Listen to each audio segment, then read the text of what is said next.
کہ ہم جس طرف جا رہے ہیں ہماری جو سارا ڈیولپمنٹ کا پروگرام ہے وہ جائے گا ہی اس طرف ان علاقوں میں جو پیچھے رہ گئے. میں کیونکہ آج میرے فوجی بھی سامنے کھڑے ہیں, جوان سامنے کھڑے ہیں, میں ساری اپنی قوم کو اہمیت بتانا چاہتا ہوں کہ کتنا ضروری ہے ایک مضبوط فوج کی, ایک مضبوط فوج کا ہونا پاکستان کے لیے. یہ میں اپنی ساری قوم کو بھی بتانا چاہتا ہوں. آج اب ساری مسلمان دنیا میں دیکھیں, شروع کریں لیبیا سے, پھر صومالیہ پہ جائیں, پھر سیریا جائیں, پھر یمن جائیں, پھر افغانستان کو دیکھیں, پھر عراق کو دیکھیں, تباہی مچی ہوئی ہے. یا جنگیں ہو چکی ہیں یا ہو رہی ہیں, لیکن عوام مشکل میں, مشکلوں کا سامنا کر رہے ہیں لوگ.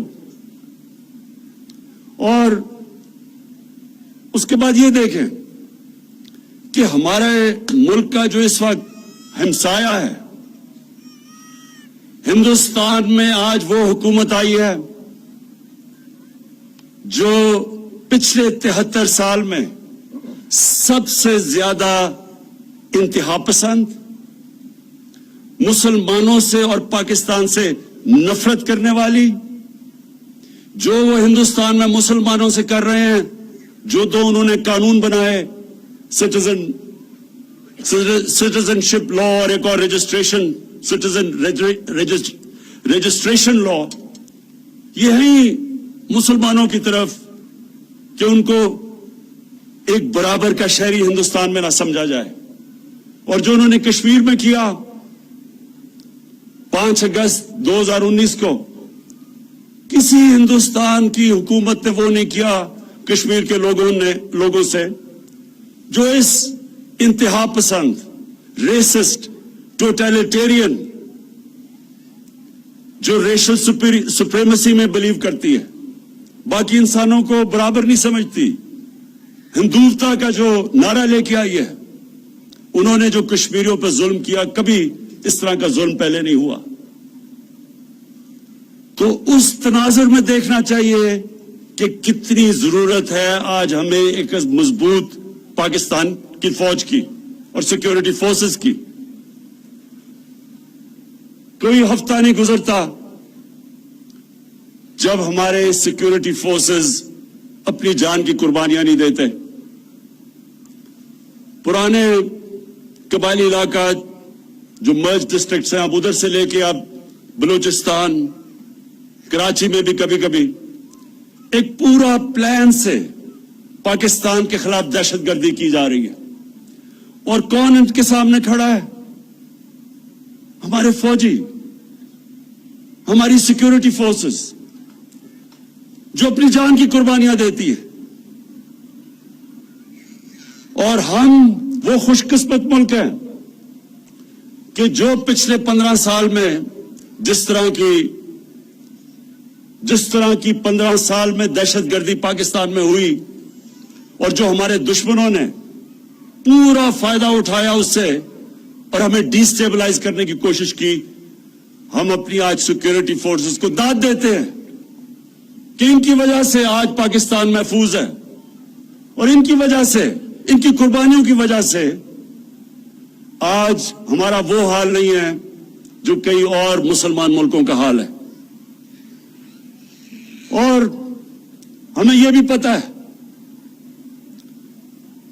کہ یہ جو نریندر مودی کی حکومت ہے, یہ ہر قسم کا اندر انتشار صرف دہشت گردی کے ذریعے نہیں, جو ان کا کلبھوشن یادو نے جو بتایا کہ کیسے بلوچستان میں اور کراچی میں اس کی مشن تھی دہشت گردی کرنے کی, یہ اندر اور انتشار پھیلا رہے ہیں. شیعہ سنی کی لڑائی پلان کیا ہوا تھا کہ شیعہ اور سنی کے عالموں کو قتل کروائیں تاکہ انتشار پھیلے. اور وہ بھی میں آج داد دیتا ہوں اپنی انٹیلیجنس ایجنسیز کو کہ جنہوں نے بہت ان کے پروگرام تھے انتشار پھیلانے کے, وہ پاش کیے. میں آج جو آخر میں بات کرنا چاہتا ہوں وہ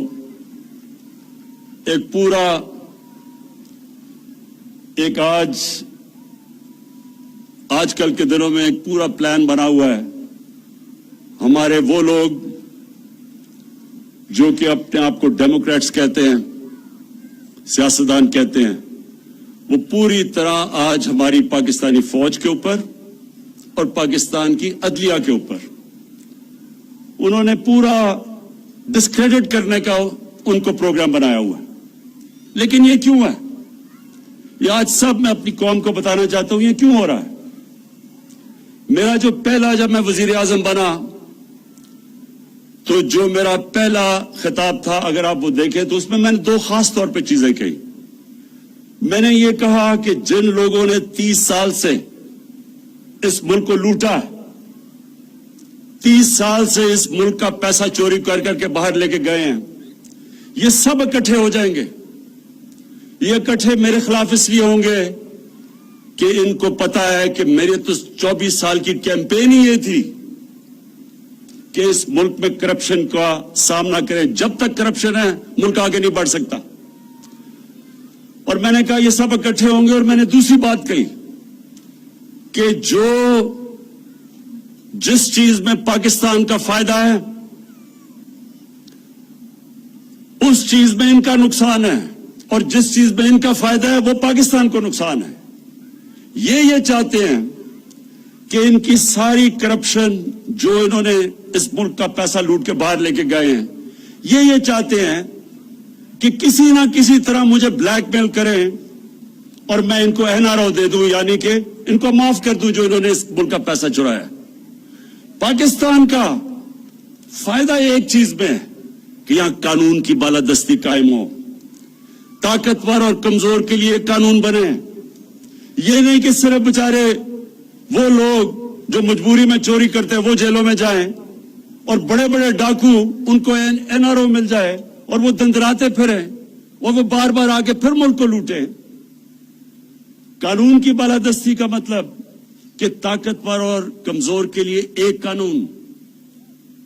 اگر طاقتور چوری کرتا تو اسی طرح اس طرح احتساب ہو جو عام آدمی کو ہوتا ہے. تو یہ میں نے کہا کہ ان کا جو انٹرسٹ ہے وہ پاکستان کے انٹرسٹ کے خلاف ہے, اور یہ آج ثابت ہو رہا ہے. سب اکٹھے بھی ہو گئے اور پوری طرح بلیک میل. پہلے انہوں نے مجھے بلیک میل کرنے کی کوشش کی معاشیت پہ, الیکشن بھی غلط ہو گیا, ہم نے کہا کھول دو الیکشن, ادھر سے بھی بھاگ گئے. معاشیت اللہ کا شکر ہے کہ ایک وہ ملک کے چھوڑ کے گئے تھے جس کا دیوالیہ نکلا ہوا تھا, اللہ کا کرم ہے کہ وہ بھی صحیح طرف لگ گیا ہے. اس کے بعد کرونا کے اوپر انہوں نے کوشش کی. آج دنیا اکنالج کرتی ہے کہ جس طرح پاکستان کرونا سے نکلا ہے شاید ہی کوئی اور ملک نکلا ہو. پھر فیٹف کے اوپر جو ہندوستان پوری کوشش کر رہا تھا کہ پاکستان کو فیٹف میں بلیک لسٹ کروائیں, اس پہ بلیک میل کرنے کی کوشش کی, اس میں بھی میں بلیک میل نہیں ہوا. تو اب انہوں نے پاکستانی فوج کی طرف, پاکستان کی آرمی چیف, ISI کے چیف کے اوپر اب انہوں نے بندوقیں تانی ہوئی ہیں. پہلے تو میں آج اللہ کا خاص شکر ادا کرتا ہوں کہ اگر یہ ISI کے چیف کو اور آرمی چیف کے خلاف بات کر رہے ہیں, اس کا مطلب میں نے بالکل ٹھیک ان کو منتخب کیا. یہ میری سلیکشن بالکل ٹھیک تھی, کیونکہ اگر یہ ڈاکو ان کے خلاف بول رہے ہیں اس کا مطلب وہ ٹھیک لوگ ہیں. دوسری, میں آپ سب کے لیے, اپنی قوم کے لیے ایک چیز کہنا چاہتا ہوں کہ آپ اگر اسلام کی تاریخ پڑھیں, بر صغیر میں مسلمانوں کی تاریخ پڑھیں, تو مسلمان بہت کم, جب مقابلہ ہوتا تھا دشمن کا اور مسلمانوں کا, ڈٹ کے مقابلہ کرتا تھا مسلمان. لیکن نقصان مسلمانوں کو تب سب سے زیادہ پہنچایا مسلمانوں کے میر جعفر اور میر صادق نے. یہ وہ غدار تھے جو اندر سے سازش کر کے مسلمانوں کو انہوں نے ان قوموں کو غلام بنا دیا صرف ذاتی فائدوں کے لیے.